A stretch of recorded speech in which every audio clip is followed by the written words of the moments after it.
ब्रह्माने स्मरण करून तो आत्रेय गोष्टींपर्यंत आला आणि त्यांच्याकडून अधिवेशाधिकार मिळून तो तुमच्यासाठी ग्रंथरूपामध्ये बद्ध झाला. त्या परंपरेलाही अभिवादन करतो. आणि त्याच्यानंतर ते जे श्रवण केलं ते आमच्या सगळ्यांचे गुरु, त्यांच्यामुळे माझी त्याच्यासाठी अवस्था आहे, ज्याच्यामुळे आज आम्ही इथे उभे आहोत ते वैद्य कोल्हटकर सर. त्यांना समर्पित असं ते श्रवण होतं. आणि हे श्रवण गुरुकुलामध्ये जे कोण लोक जातात त्यांना माहिती असेल की दररोज गुरुकुलाचा अभ्यास सुरू होताना सकाळी याचं स्मरण होतं.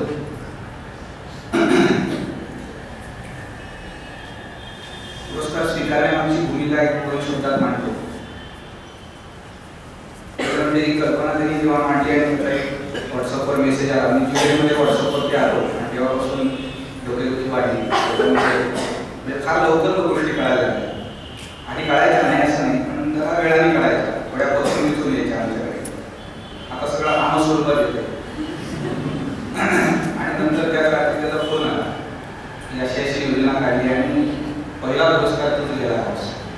आणि तेव्हापासून जे काही तो माझ्या मागे लागला, म्हणजे शेवटी मला त्याच्या इच्छेला शरण जावं लागलं. कारण अशा प्रकारचे पुरस्कार स्वीकारणं हे आमच्यासारख्या माणसांचं खरं काम नाही. आम्ही आपलं काम करत आहोत. हा पुरस्कार उभा केलेला प्रत्येक विद्यार्थी जेव्हा व्यवसायामध्ये नाव कमावतो तेव्हा सरांना होणारा तो आनंद होता, तो आम्ही बघितलेला आहे जवळ. आणि तेच खरे पुरस्कार असतात आपले. कारण हे विद्यार्थी त्यांच्या पद्धतीने ते काम पुढे नेतात, त्यांचे विद्यार्थी त्यांच्या पद्धतीने पुढे नेतात, म्हणजे तुम्ही ती परंपरा निर्माण करताय. त्यामुळे एखादा पुरस्कार आज दिला उद्या विसरला जातो. पुढच्या वर्षी म्हणजे मी बऱ्याचदा असं म्हणतो की 8-10 पुरस्कार दिले, पुढच्या वर्षी जर विचारलं मागच्या वर्षी कुठल्या 10 विद्यार्थ्यांना दिले होते तर नावं एका दमात सांगता येतील का? बऱ्याचदा होत नाही. त्याच्या मागे बरेच काही हिशेब पण असतात. हा असा एक पहिला बेहिशेबी पुरस्कार असेल, कुठलाही हिशेब न करता दिला आहे. माझं त्याच्या मागची भूमिका थोडी वेगळी होती की त्या निमित्ताने नव्या विद्यार्थ्यांपर्यंत पोचता हा विषय झाला. पण आमचे जुने जे कार्यकर्ते आहेत आयुर्वेदाचे, यांनी माझ्याबरोबर सावलीसारखं काम केलं, त्यांना मला परत भेटता येईल. आणि तो हे तुम्हाला नक्की स्वतः झाला. वर्षात ते निम्मे दिवस युरोपमध्ये असलेले मला सर, सातारा वगैरे सारख्या ठिकाणून आलेले राहुल गेले, सावंतवाडीच्या महाविद्यालयात प्राचार्य पदासाठी सध्या अगदी अवघड जबाबदारी पेलणारे बाबासाहेब पाटील, त्यांची नावं घेत नाही त्यांनी क्षमा करा. आपल्या अतिशय व्यस्त कार्यप्रवृत्तीतून सुद्धा इथं उपस्थित असलेले आमचे मित्र वैद्य योगेश भेंडारे,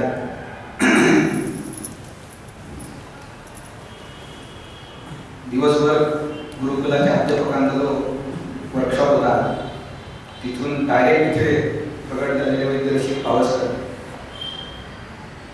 मला या सगळ्यांना भेटायची इच्छा होती आणि त्यासाठी खरं स्वीकारा की त्याला हो म्हणलं. त्यानिमित्ताने पुन्हा एकदा या विषयाची काही म्हणजे आम्ही मांडणी करतोय ती का बघायला, कारण मध्ये बराच काळ गेलेला आहे. या सगळ्या कामाची हा पुरस्कार माझ्या एकट्याचा नाही, तर ह्या कामामध्ये ज्यांनी पहिल्या दिवसापासून साथ दिली त्या सगळ्यांचा ते मगाशी माझ्या पूर्णच उल्लेख केला. मला अष्टांगाला ऍडमिशन घे, तुला जर आयुर्वेदात जायचं असेल असं मला सांगणारे माझ्या काकूचे वडील होते.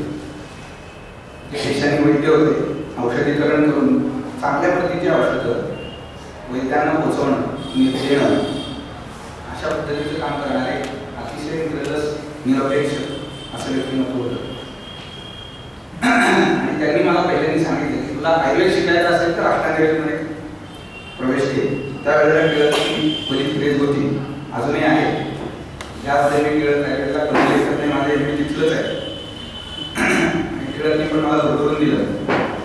पण पहिल्या वर्षी अष्टांगवेदला ऍडमिशन घे हा मास्टर स्ट्रोक त्यांनी मारला आणि त्याच्यामुळे आज इथपर्यंतचा सगळा प्रवास घडला. म्हणजे कुटुंबाची साथ कशी असते यासाठी इथून सुरुवात करतोय. 4 ऑगस्ट 1986 साली आमचं कॉलेज सुरू झालं.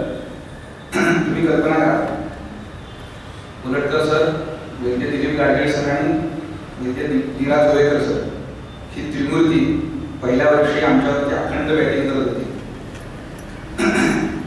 म्हणजे एक गेला भागातून बाहेर दुसरा, अशा पद्धतीने ते रिले शर्यत असावी तशी चौफेर बॅटिंग आमच्यावरती पहिल्या वर्षी झाली. आणि त्यामुळे आईने हा श्वास लागला खरं सांगायचं, त्याच्याशिवाय आम्ही जाऊ शकत नाही अशी परिस्थिती आहे. बरं, आता त्यांनी जे काय माझ्याबद्दल आधी तुम्हाला सांगितलं की तिथपासून उचललं तिथपर्यंत नेलं, असं हे सगळं आमच्यासाठी गोरेकर सरांनी केलेलं आहे. आणि त्यातूनच ती प्रेरणा मिळाली की विद्यार्थी फर्स्ट इयरला घेतल्यानंतर त्याला व्यवसायामध्ये स्थिर करेपर्यंतची जबाबदारी ही सर स्वतःवरती असेल घ्यायचे आणि ते बघायला की तो नक्की तिथं स्थिर होतोय. अशी अनेक उदाहरणं तुम्हाला सांगता येतील. वेळेच्या चौकटीत किती बसवता येते त्याला ते मला सांगता येणार नाही, पण मी माझ्या संदर्भातली गोष्टी त्या सांगतो. 4 वर्षात आमचं कॉलेज सुरू झालं आणि साधारणपणे 1 महिनाभराने थोडी थंडी पडायला लागली होती. आठवड्यात त्यावेळेला फार छोटं होतं. सकाळी थंडी असली तर उन्हामध्ये लवकर आल्यानंतर सर उभे राहायचे. कसे उभे राहिले होते, मी सायकलवरती आलो, सायकल लावली, मला बोलवलं इकडे काय कुठं राहतोस नाही, मी शनिवारपाशी राहतो. उद्यापासून म्हणजे गाडगी सरांच्या दवाखान्यात जा. काय विचार नाही, तू जायचंय का काय नाही, उद्यापासून जातो. म्हणजे त्यांना विचारायला पाहिजे, परवानगी मी सांगतो. आणि अशा पद्धतीने 5 सप्टेंबर 1986 साली गाडगे सरांच्या दवाखान्यात प्रवेश झाला आणि ते माझं दुसरं घर बनलं.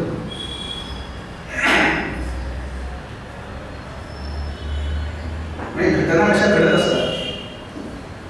त्याच्यानंतर लक्ष्मी रोडला हिंदुस्थान बँकेच्या शेजारी शेंड्यांचा वाडा आहे मोठा. मला वाडा ऐकायला मला माहिती नाही.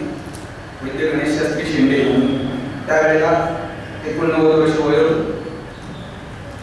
घरामध्ये अखंड अग्निहोत्र चालणारं पौरोहित होतं. त्यांचं कुटुंब मोठं कुटुंब होतं. वैद्य माग शेंडे वगैरे नावाने ऐकली असते. घरामध्ये बरेच वैद्य होते आणि हे त्यांचे मेहमान होते. ज्योतिष, वेदाचा अभ्यास, ज्योतिषावरती पकड, आयुर्वेदाचा अभ्यास, असं सगळं बहुआयामी व्यक्तिमत्व होतं. त्यांच्याकडे आम्ही श्लोक पठणाला जायला लागलो. रोज संध्याकाळी 1 तास आमच्या वर्गात साधारण 15 विद्यार्थी आम्ही जायचो. आणि कटाक्ष त्यांचा असा असायचा की त्यांनी आम्हाला सांगितलं की शो आणि श्लोक हा उच्चार वेगळा येईपर्यंत श्लोक म्हणून घ्यायचे. आणि 89व्या वर्षी काम इतके तिखट होते की 15 विद्यार्थ्यांमधून चुकतोय कोण ते शोधून काढायचे आणि बाकीच्यांना थांबून तू म्हण आणि त्याचा तो उच्चार सुधरेपर्यंत ते सोडायचे. तर तिथून ते बिनचूक म्हणण्याची ते किल्ली माझ्या हातात आली. कारण संस्कृती अशी भाषा आहे ना की तिथं चुकीची बोलली गेली, उच्चार जरा जरी लांबवला त्यांचा कटाक्ष असायचा. म्हणायचे माझ्याकडे लक्ष दे, मी उच्चारण करताना तुला कळेल मी ह्रस्व उच्चारतोय का दीर्घ उच्चार. शेवटचा उच्चार जर का हलका आला, अर्धा आला, तर ते म्हणायचे जेवण आला नाही का. म्हणजे जर तुम्ही असं म्हणला की श्रेष्ठम ते तदाश्रया, सांगा तसं चालायचं नाही. श्रेष्ठम ते तदाश्रया अशी तोडायचं. ही जी उच्चारणाची कला होती ती पहिल्या वर्षी शिकायला मिळाली. 5-6 महिन्यांनी गेलो असो, पण त्यातून तो पाया घट्ट झाला शुद्ध उच्चारणाचा. कारण तो फार आवश्यक आहे पाठात करायला. मग अशी त्यांनी सांगितलं तसं की कानाला ऐकवत नाही. मला बऱ्याचदा असं विद्यार्थी जर आमचे असे चुकीचे श्लोक म्हणायला लागले तर मी सांगतो माझ्या मागे तू म्हण, कारण ते मला नाही ऐकवतो. म्हणजे संस्कार कसे आहेत आमच्याकडे, चुकीचं ऐकवत नाही. तर हे संस्कार तिथून सुधारायला सुरुवात झाली. सेकंड इयरला साधारण आलो. पहिल्या वर्षाची परीक्षा संपली आणि एक दिवस माझ्यासाठी मुलं माझ्याकडे आली. मर्दा मित्र जीवात ती त्रिकटी जर नसली तर आईमध्ये झालं नसतं असं निश्चित आहे. कारण ते मला असायचं काहीतरी करूया, काहीतरी करूया. तोमरे सरांनी त्यांना माझ्याकडे पाठवून दिलं की तुम्ही त्याच्याकडे जा आणि त्याला सांगा आम्हाला टीका शिकवतो. हा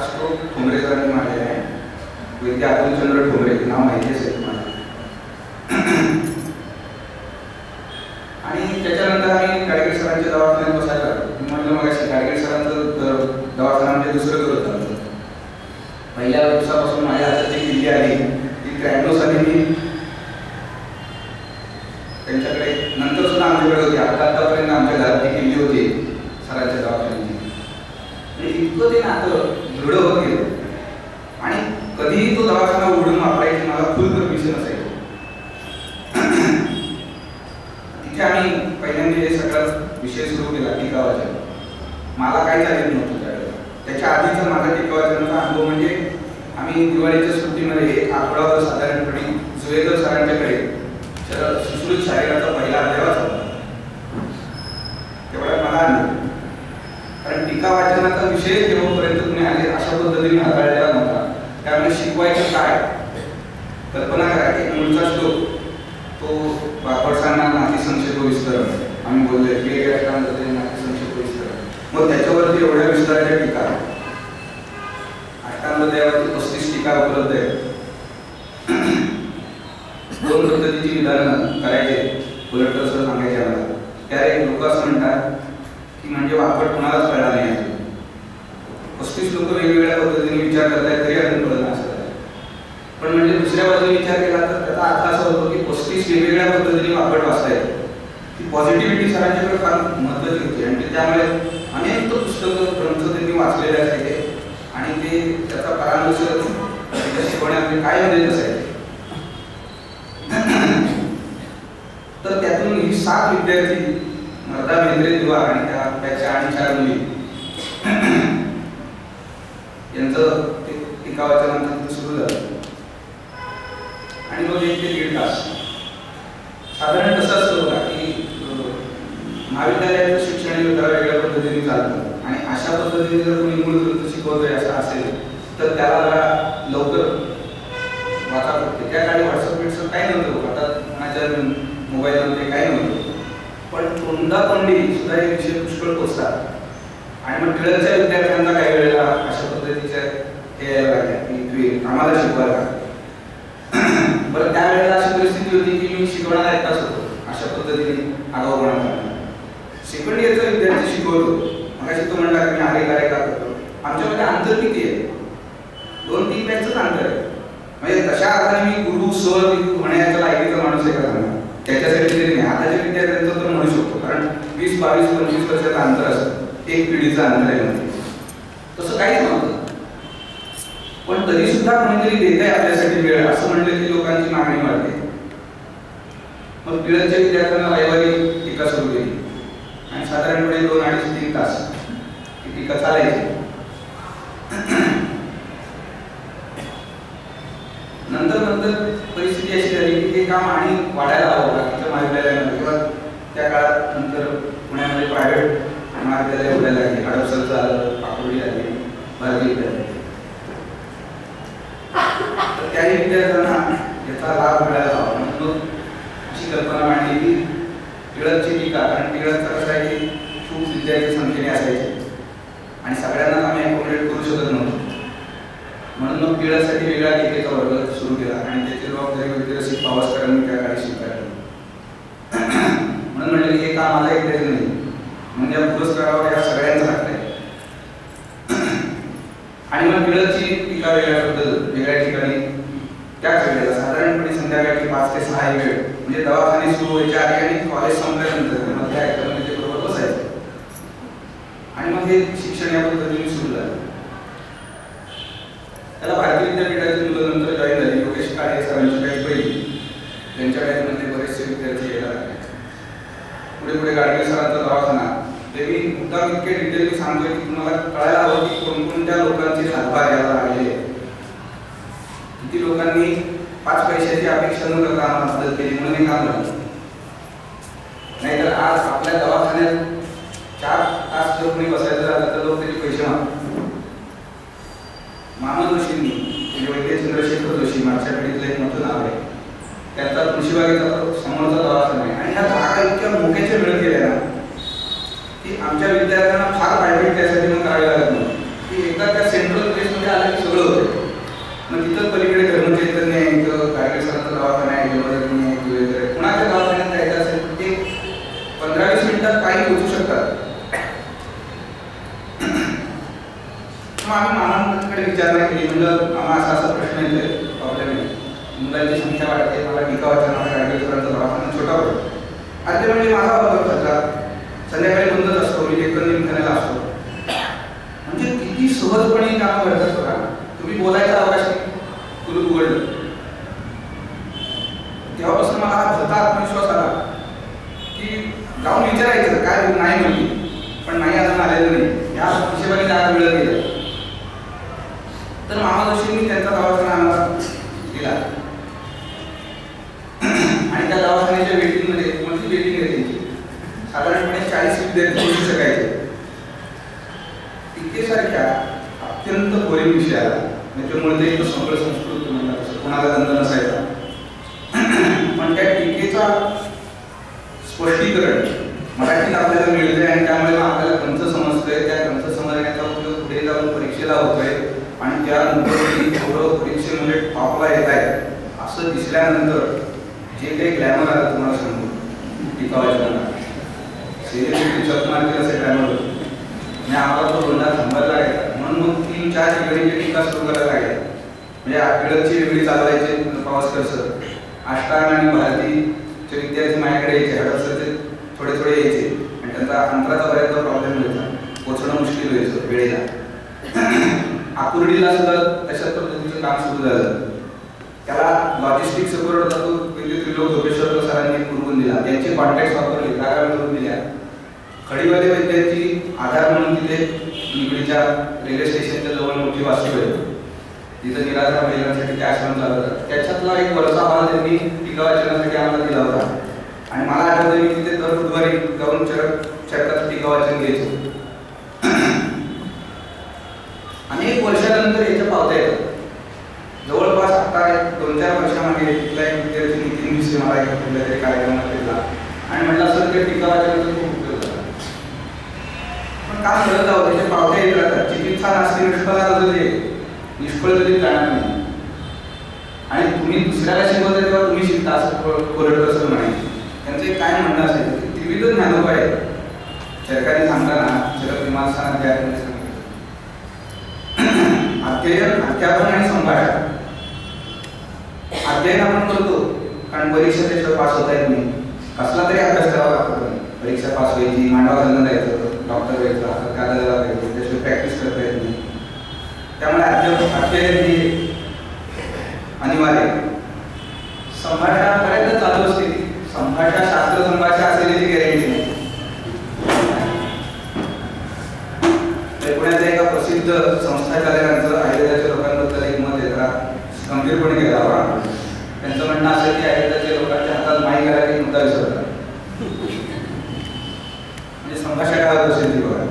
खाली याचे पडताळे व्हॉट्सअपच्या ग्रुपवर बरेच लोक तुम्ही घेत असाल, विषय कुठेतरी सुरू होतो आणि तो वैयक्तिक पातळीवरून असा काय घसरतो की त्या ऍडमिनला नंतर कळत नाही की आया सुरू झाला.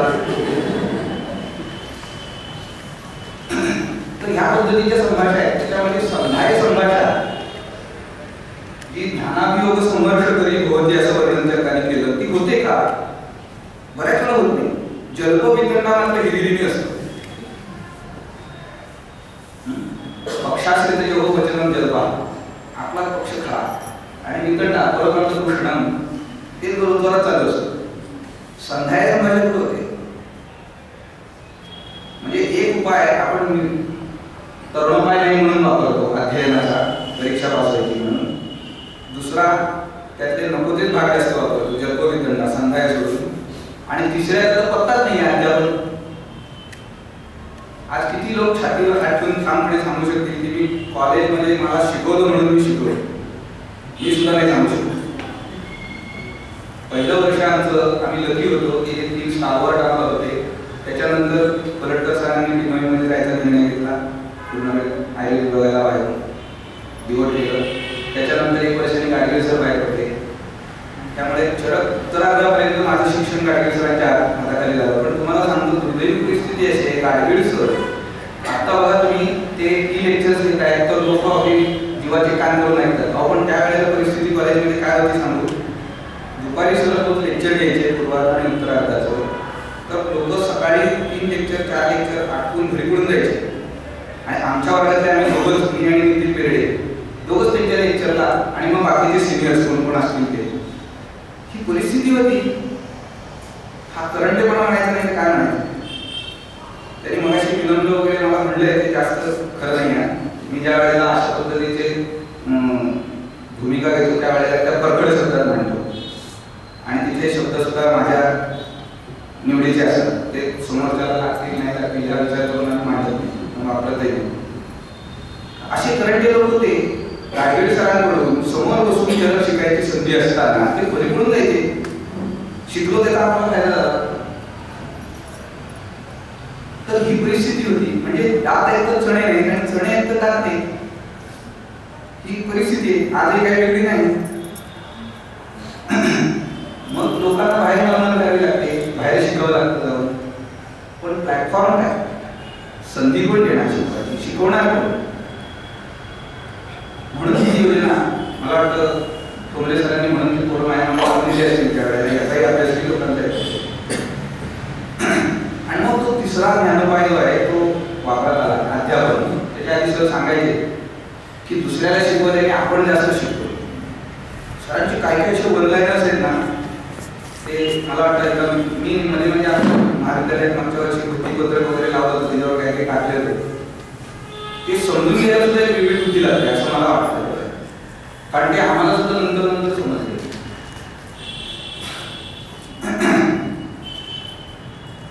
तर तिसरा उपाय जो म्हणजे अध्यापन. दुसऱ्याला शिकवल्याने आपण जास्त शिकतो. आणि मग अध्यापनात शिरल्यानंतर हे जेव्हा टीकावाचन सुरू केलं त्यावेळेला मला त्या शब्दांचा अर्थ कळायला लागला की समोर साधारणपणे 40 लोक बसलेले असतील तर त्या 40 लोकांना समजेल. आणि ते 40 लोक वेगवेगळ्या बुद्धीचे, वेगवेगळ्या क्षमतांचे, वेगवेगळ्या पार्श्वभूमीतून आलेले. कोणाचं इंग्लिश आहे, कोणाचं संस्कृत होतं नव्हतं, कोणी मराठी मीडियममध्ये शिकलेला, असं ते सगळं भेसळ मिसळ असते. त्यांना तो विषय पोचला पाहिजे, त्यांना तो कळला पाहिजे. तो नुसता कळून उपयोग नाही, त्यांनी तो आकलन करून घेऊन दुसऱ्यांना शिकवण्याच्या क्षमतेला ते आले पाहिजे. म्हणजे तेवढी मोठी जबाबदारी असते. मग तेव्हा फार टफ वाटायला लागतं. त्यांनी जसं मगाशी वर्णन केलं तसं मी पण बोलणारा माणूस नव्हतो. पहिल्या वर्षी अतिशय लाजाळू वगैरे असं होतं. मला एक दिवस गाडगेळ सरांनी असं सांगितलं, अरे विजय मेडिकल महाविद्यालय या काही काही वेगळ्याच गोष्टी. विजय मेडिकल महाविद्यालयामध्ये संस्कृत मंडळ चालायचे आणि ते डॉक्टर प्रमोद जोग चालवायचे. आणि त्यांच्यातर्फे दरवर्षी संस्कृतच्या वक्तृत्व स्पर्धा ते घ्यायचे. आणि सरांनी मला ते ढकललं. मला म्हणजे तू या वर्षी बोलत होतं. अहो म्हणलं काय संस्कृतमध्ये? मी आजपर्यंत मराठीत बोललो नाही कोणाच्या सरांनी. काय आहे म्हणजे मी तुला लिहून देतो, तू पाठ कर आणि बोल. आणि अक्षरशः मला भाषण सरांनी लिहून दिलं आणि ते पाठ केलं. आणि त्या दिवशी बोललो परत विजय मेडिकल महाविद्यालय आयुर्वेदावरती मॉडर्न मेडिसिन वाल्याचा केवढा प्रचंड धडपड असतो आपल्यावरती. आम्ही त्यांच्या तंबूत घुसून महामारी करण्यात बोलत होते. आणि तिथं बोललो अर्जुन विष्णाचा योग काय असतो त्या दिवशी मला कळला. सिगत मला सगळं झालं. पण ते सगळं ते 10 मिनिटांमध्ये झालं. आणि त्यानंतर जी भीड शिकली, त्यानंतर बावडेकर सर असं म्हणतात की जे जे आपण असे ठावे ते सकल जनांशी रेटावे आणि उल्लू करून सोडावे सगळे जण. हे आलं आमच्या त्या दिवशी. त्यानंतर भीती अशी वाटत नाही. म्हणजे जसं आम्ही त्याला टाकलं अग्नीमध्ये टाकल्यासारखं, तसं मला सरांनी टाकलं अग्नी टाकल्यासारखं का हे करून.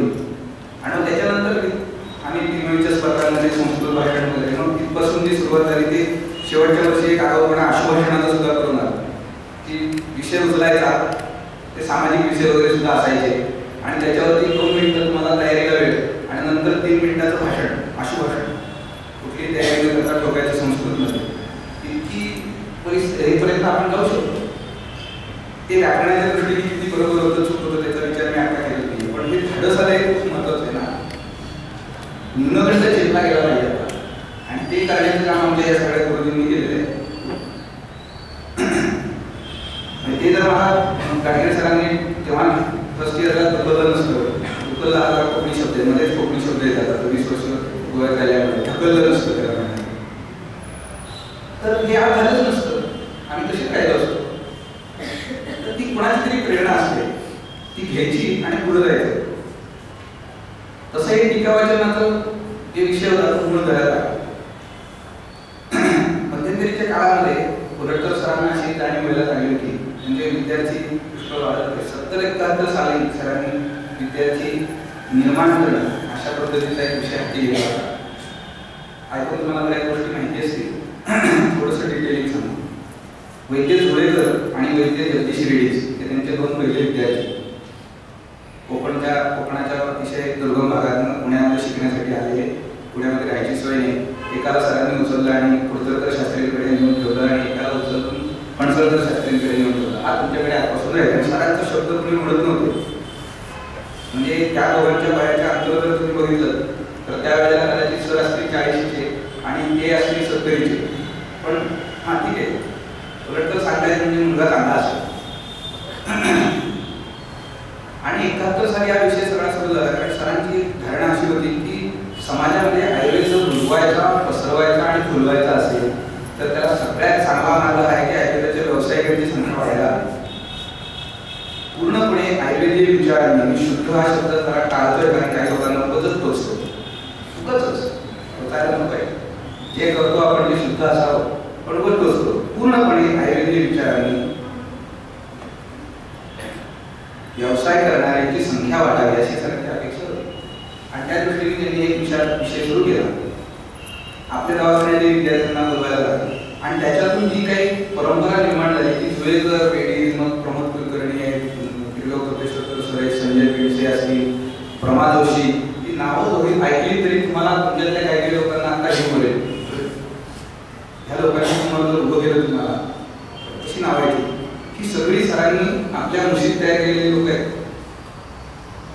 ज्यांना थेट सरांच्याकडनं डायरेक्ट शिकण्याचा भरपूर लाभ मिळाला. वैद्य योगिनी पाटील टिळकाईकडे शिकवतात, वैद्य यशस्वी जोशी भारतीय विद्यापीठात शिकवतात. हे का सांगले लक्षात घ्या, ह्या लोकांना हायबरनेशनमधून काढणं आणि त्यांच्या पुन्हा तो आयुर्वेदाचा फुल्लिंग पेटवणं हे तुमचं काम आहे. ते तुम्हाला नंबर 1 आयुर्वेद शिकवू शकतात, कारण ते डायरेक्ट सरांकडनं शिकलेले लोक आहेत. त्याची काय काय असतील त्यांच्याकडे त्याच्यात मजबुऱ्या वगैरे असतील, पण त्यांना बाहेर काढा, मागं लागा. मला जमदग्नी सरांनी मध्ये एक गोष्ट सांगितली, म्हणजे मला सरांनी कुलकर्णीकडे जायला सांगितलं आणि म्हणजे एवढंच की त्यांना प्रश्न विचारत राहा, काहीही केलं तरी प्रश्न विचारत राहा नाही. आणि म्हणजे मी फक्त प्रश्न विचारत राहिलो. ते ओरडायचे, कातवायचे, रागवायचे, बाहेर काढायचे, पण नाही म्हणजे मी सरांनी मला सांगितलं म्हणजे नक्की येते काय ते आहे. तसं ह्या लोकांच्या मागे तुम्ही दुमण्याकरता राहा, तुमचा फायदा होईल. कारण ही डायरेक्ट गुरुमुख करणं शिकलेली लोक. आपण नुसतं वाक्य ऐकतो, शास्त्र गुरुमुख किरण आदाय उपास्य असं करू. किती क्लिअर कल्पना आमच्या संविधानाने मांडली आहे की गुरुमुखातून आलेलं शास्त्र आदाय घ्यावा, घेण्याचं काम केलं. उपास्य उपासना करा, म्हणजे नकाशी मैत्रिणी सांगितलं तसं देवाला फोटो घाला नाही, मला हात घाला नाही. उपासना करा म्हणजे त्या विचारावर चाला, अनुष्ठान आणि स्वतः ठेवा आणि दुसऱ्यांना प्रवृत्त करा, ही उपासना. आणि हे करायचं सांगितले असं पुन्हा पुन्हा कंटिन्युअस, आज केलं उद्या नाही असं नाही, सतत. यह कर्म कृते वैद्य असं वैद्य, हे जो करतो तो वैद्य. अन्य तस्कर, अन्य जे सगळे आहेत ते कोणी तस्कर, त्या शब्दाला आज जो अर्थ आहे तोच ग्रंथकारांना आले. शास्त्र विकणारे तस्कर असं व्हायचंय का आपल्याला? ते गुरुमुखातून शास्त्र शिकलेली लोक कोणी सुद्धा आणि त्यांच्या मागे राहा, तर तुम्हाला गुरुमुखातून शास्त्र शिकण्याचा तो काय फायदा असतो. तर ह्या लोकांपासून ही परंपरा सगळी सुरू झाली. 70-71 साल असेल त्यावेळेला आयुर्वेदाची प्रॅक्टिस करणं हा मुख्यपणा होता. त्या काळी कोल्हटकर सर डोळ्याची आयुर्वेदिक प्रॅक्टिस करत होते आणि आपल्या बहिणीला म्हणजे पेरंकर मॅडमना स्त्रीरोगाची आयुर्वेदिक प्रॅक्टिस कर म्हणून घरीला लागलं. कल्पना करा काय माणसाची विजन असेल. आणि सरांच्या जवळपास 36 ते 40 वया त्या नेत्ररोगाच्या नोटिंगच्या उपलब्ध आहेत. कांडा प्रोसेस आहे, वेदस्कडे मी माहिती काढत असतो त्यात तो खजिना लोकांच्या समोर यायला हवा. कारण एवढं काम असेल, ते सगळं क्लिनिकल काम आहे. एका माणसाने आपल्या प्रायव्हेट प्रॅक्टिसमध्ये शालाक्य हा विषय घेऊन नेत्र त्यातला एक, ज्या वेळेला नेत्रामध्ये एवढी सुद्धा नव्हती तेव्हा केलेलं काम आहे. तर ही आपल्याबरोबर इतरांना पुढे नेण्याची कल्पना ही सरांची कल्पना आहे, आमची नाही. म्हणजे आम्ही त्यांचं काम पुढे नेतोय असं समजा. त्यामुळे हा पुरस्कार खरंच त्यांना आवडतो, त्यांच्यामुळे आम्हाला मिळण्याची गरज आहे. तर ह्या सगळ्या कालावधीमध्ये सरांनी एक गोष्ट सांगायला लागली होती की आपल्याकडे विद्यार्थी तयार होत आहेत पण ते संघटित नाही. आयुर्वेदाचा जन्म कसा झाला त्याच्यासाठी एक गोष्ट सांगतो, ते संघटित नाही. मग संघटित करायचं कसं? कारण बऱ्याचदा काय होतं की जे व्यवसायामध्ये पडलेले लोक होते ते त्यांचे व्यवसाय बांधिलक्यामध्ये गुंतलेले होते, त्यांना फारसा वेळ देता येत नव्हता. एकदा सरांनी त्यांच्या दवाखान्यामध्ये, मी हे टीकावाचनाचं काम करत होतो म्हणजे विद्यार्थ्यांच्या संपर्कात आहे असं साधारण माहिती होतं. मी होतो, नितीन बेर्डे आणि आमचे ज्येष्ठ सरांच्याकडे शिकलेले ज्येष्ठ वैद्य, आणखी 4 जणांची आमची मीटिंग झाली.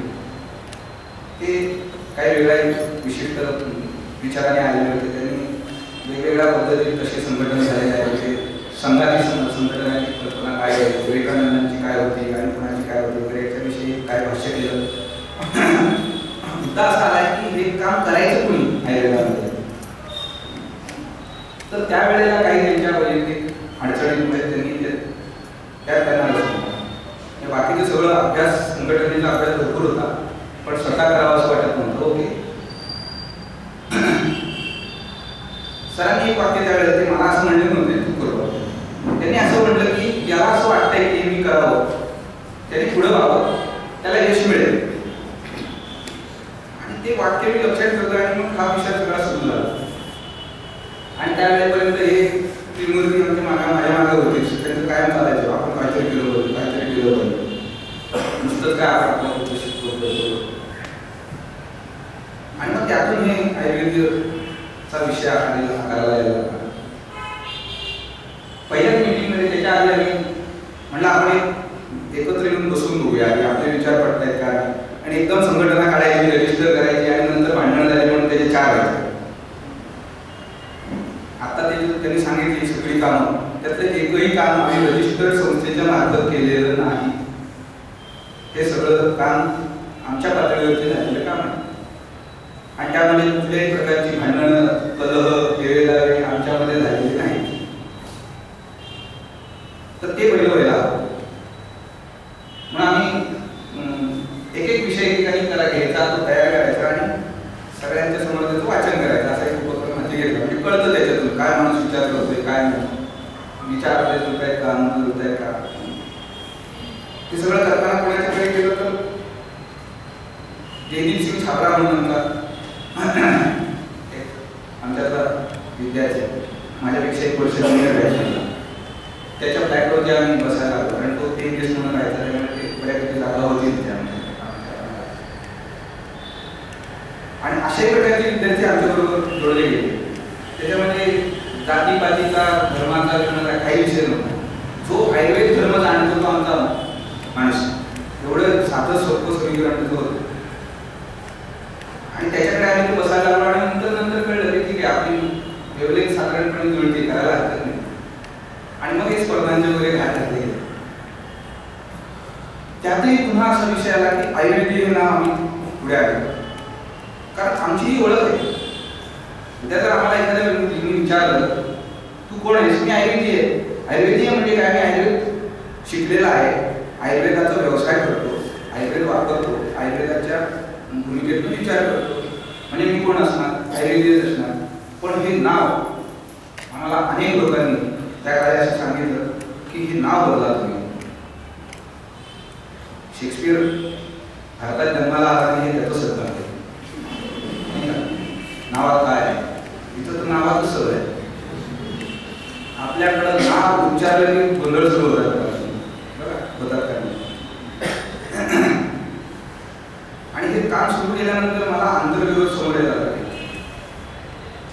पण सरांनी हे काम आपल्याकडे दिलेलं आहे आणि आपल्याला ते करायचं. त्याच्या आधी एक उदाहरण द्यायचे, ते मला तेव्हा कळायला लागलं.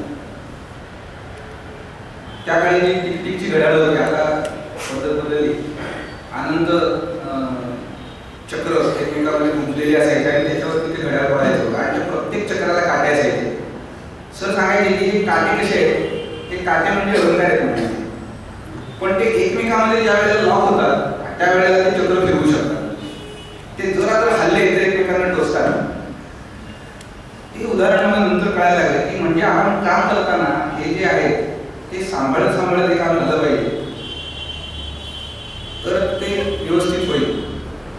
आणि म्हणून हा विषय विद्यार्थ्यांच्या पातळीवर पहिल्यांदा हाताळायचा. आमचा विद्यार्थी जर एका भाषेमध्ये बोलणारा आयुर्वेदिक एकच भाषा जाणणारा तयार झाला तर हे विरोध वरच्या पातळीवर असे नाहीत का, ते त्यांच्या पातळीवरती सांभाळत असते, आमच्या पातळीवर राहणार नाही आणि आम्ही एक दिल्याने आयुर्वेदाचं काम करू शकतो. ह्या भूमिकेतून आम्ही आयुर्वेद या एकाच शब्दावर लोकांना एकत्रित करण्यासाठीच नाव आयुर्वेद हे झाले. अनेक अनुभव आम्हाला आले. या सगळ्या कामामध्ये माझ्याबरोबर सावलीसारखा फिरणारा माणूस म्हणजे घनश्याम होता. की कुठल्याही कॉलेजमध्ये कितीही कठीण लोक असले घुसायचं तर घुसायचं, तो आणि घुसायचं, डायरेक्ट जायचं प्राचार्यांच्या समोर उभं राहायचं, आमच्या अशी स्पर्धा आहे आणि त्याला आमचं पत्रक लावायचं. आणि अनेक अनुभव असे आले ते सगळं हाताला मी पचवले आहे. काही प्राचार्यांनी आम्हाला असं सांगितलं की आशाने आयुर्वेद वाढणार आहे का, काहीतरी तुम्ही कुठलं 1500च्या शतकातले घेऊन बसलाय पाठांतर हे सगळं फेकून द्या बाहेर. त्या माणसाकडे 15-16 फार्मसीच्या डिग्री होत्या आणि तो आयुर्वेद महाविद्यालयाचा प्राचार्य होता. त्याच्याकडनं आमची काय वेगळी अपेक्षा नव्हती. सगळं ते हाताला ऐकलं, सगळं झालं. शेवटी आम्ही त्यांना एक नंबर विनंती केली, म्हटलं सर ठीक आहे, तुम्हाला जर याच्याविषयी काय आक्षेप असतील तर तुम्ही नोटीस बोर्डावर पाहू नका. आमचा जो ऑलरेडी गेलेला आहे विद्यार्थ्यांमध्ये आणि ते एक विश्व हे एवढं कॅन्व्हसिंग करण्याच्या मागे एक कारण असं होतं. आता त्यांनी जसं म्हणलं की त्या स्पर्धेला त्यांनी काढले घेतल्यानंतर अपेक्षित प्रतिसाद मिळाला नाही, त्याचं कारण थोडं कॅन्व्हसिंग कमी होतं. आम्ही जेव्हा पहिली स्पर्धा घेतली आयुर्वेद तर्फे स्पर्धा घ्यायच्या असा जेव्हा विषय सुरू झाला त्यावेळेला पहिली स्पर्धा घेतली. तुम्हाला सांगतो पुन्हा टिळक महाराष्ट्र विद्यापीठ इथं जो वाडा होता सदाशिव पेठेमध्ये, आता वाढून बिल्डिंग झाली, जुना मोठा दगडी वाडा होता. तिथे प्राचार्य श्रीकांत भोगलकर सर म्हणून तेव्हाचे प्राचार्य होते. त्यांच्याकडे मी विषय मांडला. सर म्हणलं असं आम्हाला स्पर्धा घ्यायची, आम्हाला विद्यापीठाचं ती जागा रविवारी मिळू शकेल का, कारण रविवारी वर्ग नसतात दुपारनंतर आणि आम्हाला दुपारी हवी. हो म्हणले येऊन जा, माझ्याकडे दिल्ली असते, मला स्कूल उठवली आणि नंतर आणून देतो. त्या दिवसास आमच्या सगळ्या स्पर्धा जितके वर्ष चालल्या तितकी वर्ष टिळक महाराष्ट्र विद्यापीठाच्या सदाशिव पेठेतल्या वाड्यामध्ये पुन्हा देणं नसती घेणं नसती, पैशाचा व्यवहार नाही, एक पैसा सुद्धा त्यांना आम्ही द्यायचा नाही, त्यांच्याकडनं आम्हाला येणार नाही, ह्या तत्वावरती हे काम झालं. तिथे ज्या स्पर्धा सुरू झाल्या पण पहिल्या स्पर्धेची सुरुवातीला सांगतो तुम्हाला, फक्त आयोजक पोचल्यावर स्पर्धकच नाही. आम्हाला वाटलं की स्पर्धा दणक्यात होणार आणि जाऊन बघतो तर आम्ही 5-7च काढली आयोजन करणारी आणि ते लागले तुम्हाला की नाही हे खरं नाही. कुठं चुकलो आपण नुसतं पत्रक पाठवलं, स्पर्धा जाहीर केली, स्पर्धा यशस्वी होण्यासाठी प्रयत्न करीत. कारण पाठांतर स्पर्धा एक तर म्हणजे पाठांतर करून नको घ्यायला. बरं मी इतका मूर्ख की त्याच्या आधीचे माझे अनुभव होते मला, पण ते छान नाही केलं. पहिल्या वर्षी किंवा शेंडे सरांकडे आम्ही करायला लागलो पाठांतर. पहिल्या वर्षी अष्टांगमध्ये सूत्रस्थान पूर्ण पाठ करायचं. त्यांनी मला सांगितलं तुझं पाठांतर चांगलं आहे, पूर्ण सूत्रस्थान पाठ करण्याचं टार्गेट ठेव आणि ते पूर्ण झालं पाहिजे. बापट शारीर अध्याय 3 वरची स्पर्धा होती. आयुर्वेद विज्ञान मंडळ म्हणून मुंबईचं रोटे कानेटकरांचं मंडळ आहे, ते वार्षिक स्पर्धा घ्यायची आणि त्याची जबाबदारी स्थानिक कोणावरती द्यायची. दरवर्षी होते कलेक्टर सरांवरती असायची. त्यांना एक पत्र घ्यायचं की तुमच्या संपर्कात बरेच विद्यार्थी असतात, स्पर्धा करून घ्या. तर तुम्हाला सांगतो अक्षरशः त्या स्पर्धेला आता बक्षिसं द्यायची, क्रमांक काढायचे म्हणजे 4 लोक तरी पाहिजे. 2च स्पर्धक आणि मग 2 सरांनी ऐकल्या वेळी तयार केली. सरांची क्षमता चांगली होती. योगिनीला सांगितलं की उतर स्पर्धेमध्ये आणि पहिल्या 3 लोकांचं म्हणून होईपर्यंत योगिनी धर्मचैतन्यमध्ये अशी बाहेर येणारे घालून तो अध्याय म्हणत होती. आणि मी या सगळ्यांचा एक विचारत होतो कारण ते जस्ट सिनियर्स आहेत ना आणि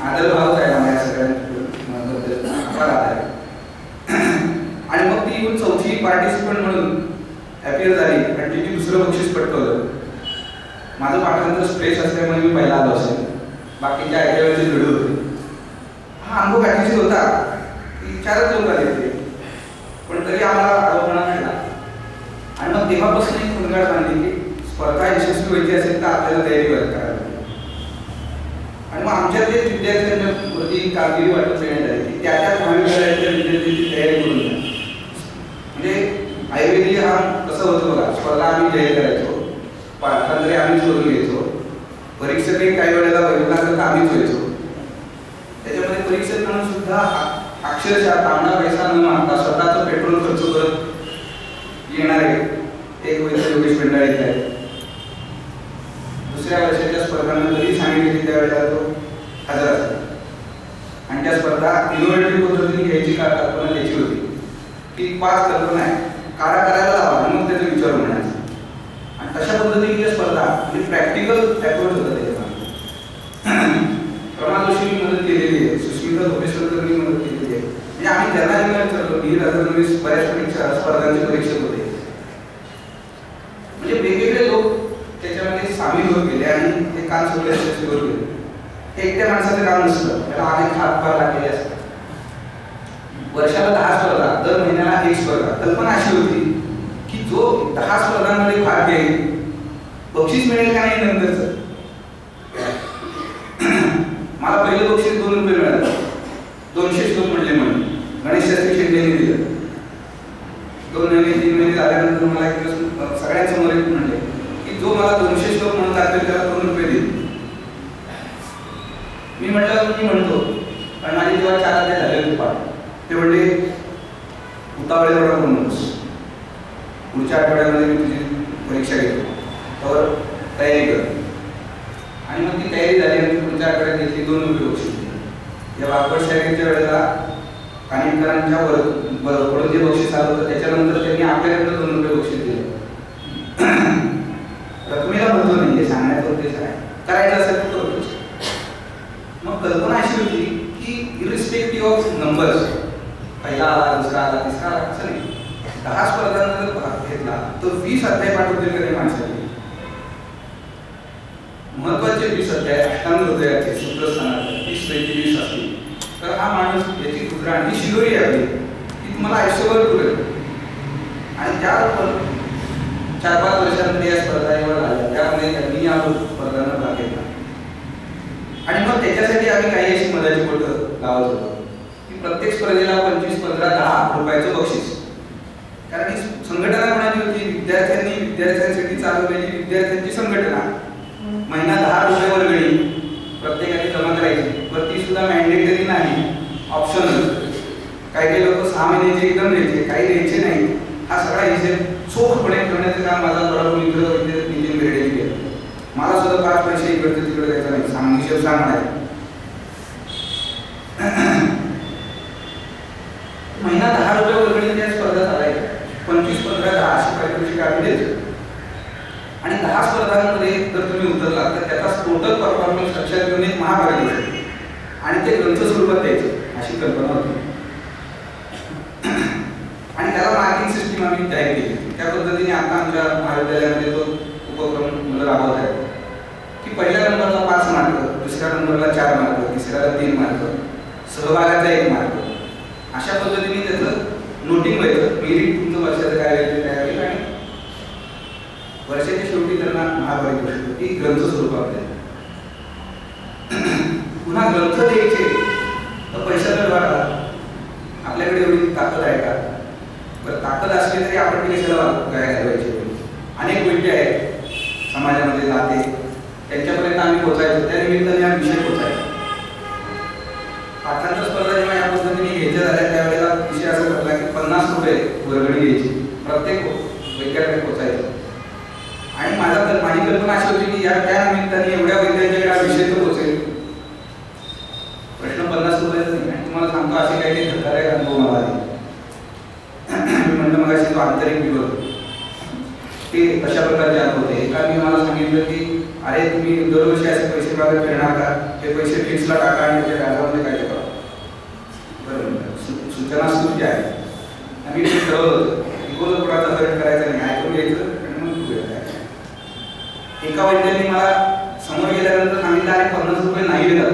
कल्पना करा, असली उत्तरं मी ऐकलेली आहेत. पण तिथून पुढे टाकायचं, पण वाईट कोणाचं काही घ्यायचं नाही. ठीक आहे, नसतील द्यायचे, काय करायचं. पण तरी जमले आणि त्याच्यातनं या स्पर्धा झाल्या. मोठ्या पारितोषिकांच्या वेळेला पुष्कळ लोकांनी मदत केली. आपण ग्रंथ दिले. खडीवाल्यांच्याकडनं सुद्धा आम्ही मोफत ग्रंथ मिळवलेले आहेत. आणि त्यामध्ये मला सरदेशमुख सरांनी मदत केली.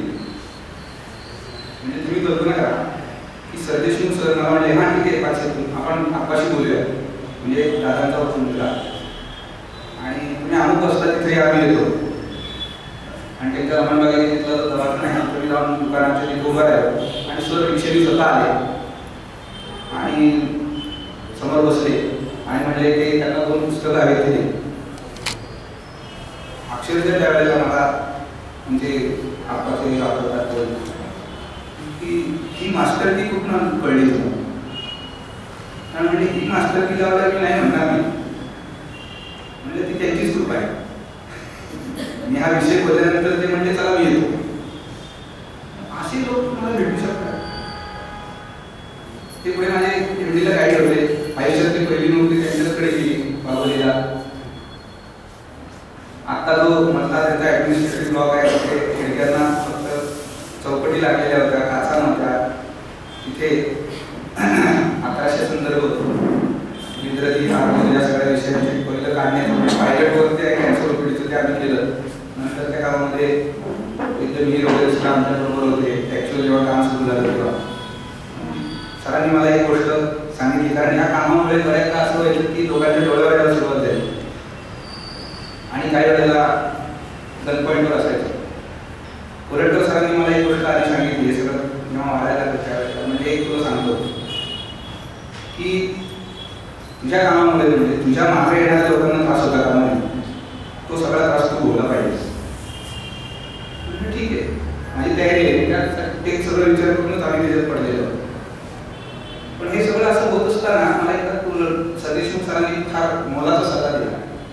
ते म्हणजे काय करायचं बघा पंचे, विचारल्याशिवाय बोलायचं नाही आणि विचारलेलं नाही म्हणायचं. खूप प्रॅक्टिकल सल्ला होता. आपण सांगायला येत नाही, पण विचारल्याचं नाही म्हणायचं नाही, लपवायचं काय नाही, सगळं जमलं काय म्हणजे दोष येत नाही काय होतं. त्याचा खूप उपयोग झाला. अशा अनेक लोकांनी या गोष्टीमध्ये मदत केल्यामुळे ते काम इथपर्यंत झालं. त्यानंतर मगाशी सगळा विषय सांगितले मला. ओपीडी वगैरे आम्ही सुरू केली. चंदननगरला जायचो. प्रत्येकाला एक वार दिला होता. हे वार चालवणारे जे लोक होते ते इंटर्नशिप करत होते. दीपक दिवाकरांची अशी जबाबदारी होती की त्यांनी 6 दिवस जायचे. रविवारी पिंपरी माझ्याबरोबर असेल, बाकीचे 6 दिवस दीपक दिवार हे असिस्टंट कम वैद्य. म्हणजे त्या दिवशीचा वैद्य जर आला नाही, बऱ्याचदा असं व्हायचं की थोड्या वेळ पेशंट यायचा आधी, त्यावेळेला हा झाडू मारत असायचा आमच्या ओपीडीला. वैद्य आले का नाही येतील तुम्ही, आम्ही मी जाऊन येतो बाजारात म्हणायचं, यायचा. नंतर आल्यानंतर तो वैद्य नाही म्हटलं, आज खुर्चीत बसलेला नाही की आजचे वैद्य आले नाही, मी तुम्हाला तपासतो. अशा प्रकारची कामं केलेली आहेत लोकांनी. अभ्यास करण्याच्या काही विलक्षण पद्धती होत्या. म्हणजे दोघं डबल सीट, मला आणि दिवार, पुढच्या हँडलला त्या कॅरियरवरती खोटी लावलेली आणि पुढे बसलेल्यांनी दीपक दिवारांनी ते पान पडकायचं आणि दोघांनी श्लोक म्हणत जायचं. अशा पद्धतीने या लोकांनी आवृत्त्या घातल्या. हे कष्ट घेतले म्हणून आज ते ज्या पातळीला पोचलेले लोक आहेत. मेत्रेचं मी उदाहरण बऱ्याचदा लोकांना देतो. संस्कृतचा भाऊ करताना त्या माणसाला बघा, त्याला होतं संस्कृत.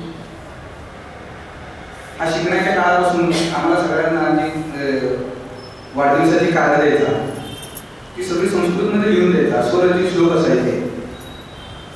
एका बाजूला वैद्य आणि माणसाचं नाव असायचं आणि त्या प्रत्येक वाक्यामध्ये गोळीमध्ये आमचं स्वभाव, वैशिष्ट्य आणि वाढदिवसाच्या अपेक्षा, चिंतन अशा पद्धतीची ग्रीटिंग त्यांनी दिलेली आहे. तो आचरट माणूस आहे. उलट सुद्धा द्यायचा. म्हणजे अशा धडल्याशिवाय तुम्हाला वाचताच येणार नाही असे मला इथं ग्रीटिंग कार्ड दिलं होतं. तर इथपर्यंत जर म्हटलं जाऊ शकते तर आम्ही संस्कृतचा भाऊ करावा. अर्धही घोडं वाचतच नाही. काय वाचायला पाहिजे? आता मूळ विषयाकडे परत पाहिजे. संविधान. आता नाही आपलं CCI काय करते काय नाही तर आपल्याला काय करायचं ते आपण ठरवू. CCRने आतापर्यंत इतके चेंजेस केले. ग्राउंड रियालिटी काय बदलली? करणारे काय करतायत, न करणारे करत नाही. हे इतकं सरळ साफ चित्र आहे. कारण त्यांची डोकी सुचवण्यामध्ये आपलं उगवत व्यर्थ शिवण घालून वाया घालवण्यात काय आहे मला ते वाटतं. पुढच्या पिढीकडे बघा त्यांना कसं घडवता येईल, त्यांना आयुर्वेदामध्ये उभं करता कसं, त्यांना आयुर्वेदाची गोळी जातात. ह्या सगळ्या गोष्टींची गरज आहे. आणि आम्ही जे शिकतोय ते पेशंटवरती हात साफ करायला मिळाला तर कळतं ना. आपण दुसऱ्याच्या हाताकडे शिकत असतो आणि बरंच काही घेत असतो. आपल्याला असं वाटत असतो की मी आपण बसलो की मला पेशंट येणार, असं होत नाही. म्हणून आम्ही चंदननगरचा अनेक लोकांना प्राप्त काय करून दिलं की त्यांनी ते तिथं हात साफ करा. कारण जबाबदारी तुमच्यावर काही नाहीये, बॅनर आयुर्वेदियाचा आहे, बाहेरून विभाग. त्यासाठी सुद्धा औषधं मिळवण्याची योजना जी होती ती आम्ही इतकी डिमांड केलेली होती की महिन्याला एक कॅम्प घ्यायचा कुठल्या तरी एका विभागावरती आणि त्या विभागावर चालणारी 10-15 औषधं सह्याद्री औषधी भांडार आम्हाला नुसतं मध्ये देत होता. आणि त्याच्या बदली त्याचा फक्त एक बॅनर आमच्या ओपीडीत असायचा, सौजन्य सह्याद्री औषधी भांडार. आणि यातलं कुठलंही औषध त्यांनी वजन करून दिलं नाही ना. असा पुढा करायचा आणि त्याच्यामध्ये असं टाकायचं औषध पुरी करायची, घेऊन द्यायची, बस ते पुरे. आणि येणाऱ्या जाणाऱ्या गिरायकाला तो सांगायचा आमची ओपीडी चंदननगरला चालते. वैद्य महेंद्र शर्मा मी आम्हाला सगळे रसकल्प त्या ओपीडीसाठी पहिल्यांदा दिले. ती मर्दाची कमाल. त्यांनी काहीतरी त्यांच्यासाठी सेटिंग लावलं होतं आणि ते यशस्वी करून दिलं. ते काहीतरी होते त्याचे हिशेब. त्यांनी त्याला शब्द दिला होता की तुला कधी गरज लागेल किंवा माझ्याकडे ये. आम्ही एक यादी घेऊन गेलो. म्हणजे कितीची अपेक्षा आहे तुला? म्हणलं बघूया त्याचं बिल किती होते. ते फार नगण्य झाल्यानंतर मग त्यांनीच सांगितलं आम्हाला की ठीक आहे रे, आपला व्यवहार झाला असं समजा. आणि ती सगळी औषधं आम्हाला फ्रीमध्ये दिली. हे देतात. त्याच्यानंतरचं एक काम अर्धवट राहिलं. त्याच्यानंतर मी पुण्याबाहेर गेलो. मला पुण्याबाहेर गारमेंटमध्ये सगळं झालं. मरणोत्तर ते काम त्यांनी मरणोत्तर कामगिरी येते.